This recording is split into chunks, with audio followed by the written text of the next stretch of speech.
Today I'm going to read this book. This book is called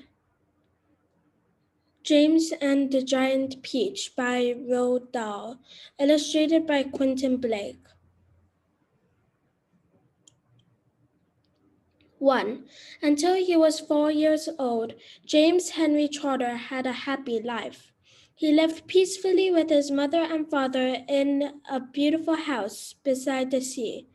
There were always plenty of other children for him to play with, and there was the sandy beach for him to run about on, and the ocean to paddle in. It was the perfect life for a small boy. Then one day, James' mother and father went to London to do some shopping, and there a terrible thing happened. Both of them suddenly got eaten in full daylight, mind you, on a crowded street by an enormous, angry rhinoceros, which had escaped from the London Zoo. Now, this, as you can imagine, was a rather nasty experience for two such gentle parents. But in the long run, it was far nastier for James than it was for them. Their troubles were all over in a jiffy. They were dead and gone in 35 seconds flat. Poor James, on the other hand, was still very much alive, and all at once he found himself alone and frightened in a vast, unfriendly world.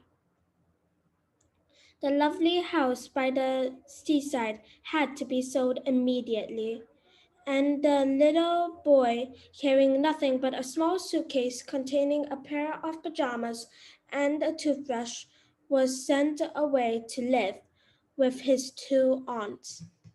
Their names were Aunt Sponge and Aunt Spiker, and I am sorry to say that they were both really horrible people.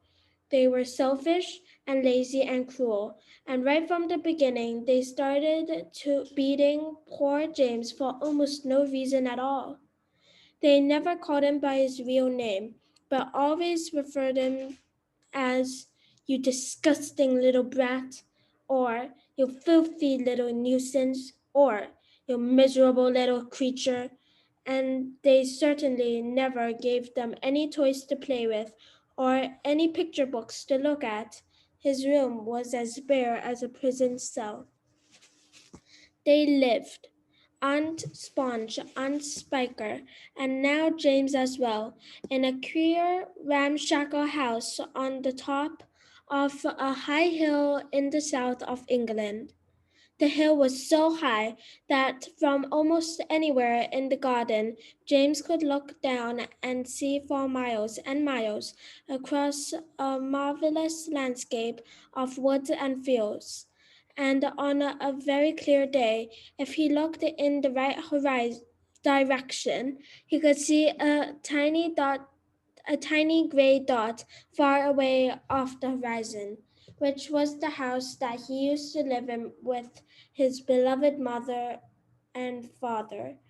And just beyond that, he could see the ocean itself, a long, thin streak of blackish blue, like a line of ink, beneath the rim of the sky.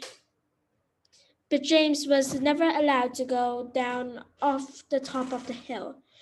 Neither Aunt Sponge nor Aunt Spiker could ever be bothered to take him out herself, not even for a small walk or a picnic, and he certainly wasn't permitted to go alone. The nasty little beast will only get into mischief if he goes out of the garden, Aunt Sponge had said, and terrible punishments were promised him, such as being locked up in the cellar with the rats for a week, if he ever so much as dared to climb over the fence. The garden, which was covered the whole of the top of the hill, was large and desolate, and the only tree in the entire place apart from a clump of dirty old laurel bushes at the far end, was an ancient peach tree that never gave any peaches.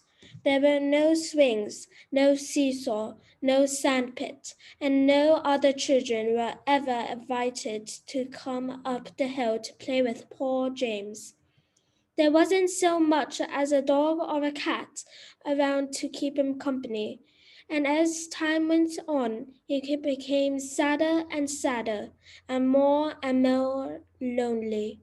And he used to spend hours every day standing at the bottom of the garden, gazing wistfully at the lovely but forbidden world of woods and fields and ocean that was spread out below him like a magic carpet. That's James over there, and that's the fence that he cannot go over. 2. After James Henry Trotter had been living with his aunts for 3 whole years, there came a morning when something rather peculiar happened to him. And this thing, which, as I say, was only rather peculiar, soon caused a second thing to happen, which was very peculiar. And then the very peculiar thing, in its own turn, caused a really fantastical, peculiar thing to occur. It all started on a blazing hot day in the middle of summer.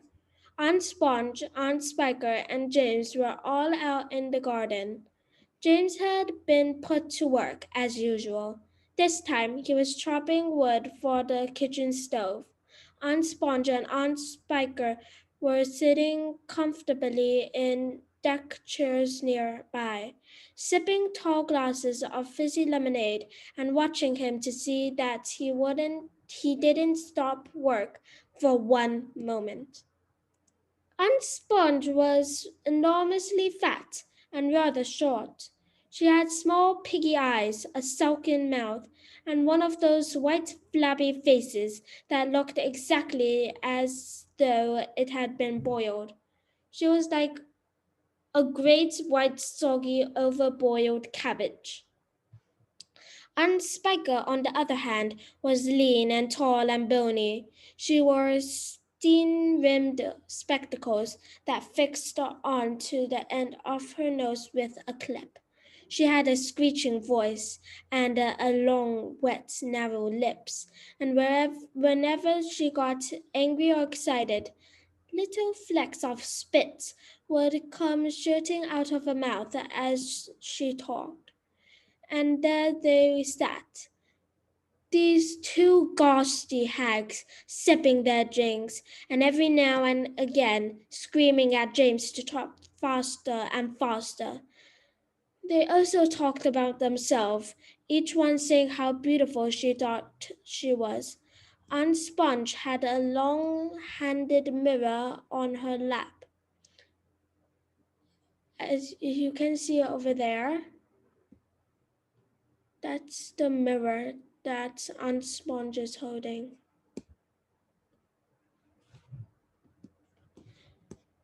And she kept picking it up and gazing at her own hideous face. I look and smell, Aunt Sponge declared, as lovely as a rose.